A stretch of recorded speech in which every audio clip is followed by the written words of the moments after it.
In February 2010, just about a full year after Barack Obama took office, a series of billboards mysteriously popped up along Interstate 35 in a town called Wyoming, Min. He showed a photo of a waving President George W. Bush, flashing a cheeky grin, above copy that said, "Miss me yet?" The meme quickly caught on and soon plastered car rear bumpers, t-shirts and posters. But despite the viral spread of "Miss Me Yet" merchandise, it turned out that the answer was decidedly, no. America, by and large, did not miss President Bush yet.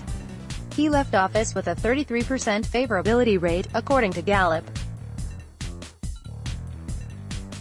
By the time the billboards were up in 2010, it had only recovered to the mid-40s. But in the years since, Bush has nearly doubled his popularity. A CNN poll from January 2018 has his approval at 61%. In just the 2 years since Trump became the Republican nominee for president, that number has climbed 6 points.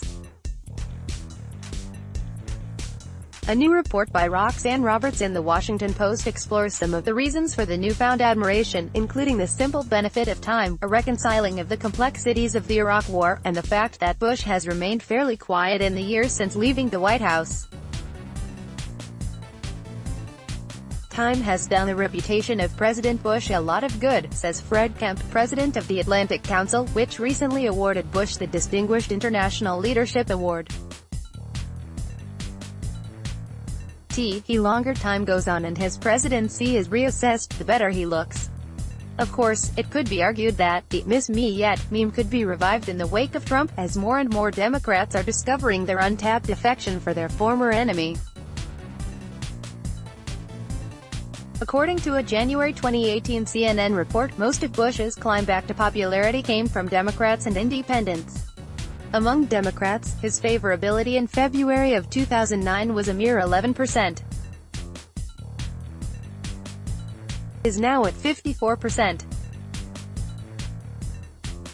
I know I'll be called an establishment cuck for this, but after almost a year and a half of Trump's antics, his tweets, his bullying, his lies, his lack of intellectual curiosity, his brittle inability to withstand scrutiny, his angry, uninformed blurting, his hostility toward value democratic institutions, it's hard not to miss Bush.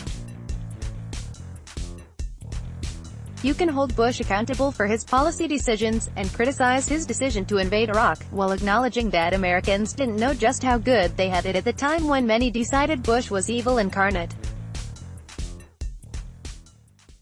And now, the differences stand in stark relief. There are the little things. Bush could laugh at himself. His self-deprecating sense of humor was famously disarming. He wasn't too proud to take a joke, nor was he punitive about jokes at his expense. And while he could be pointed, he was never mean.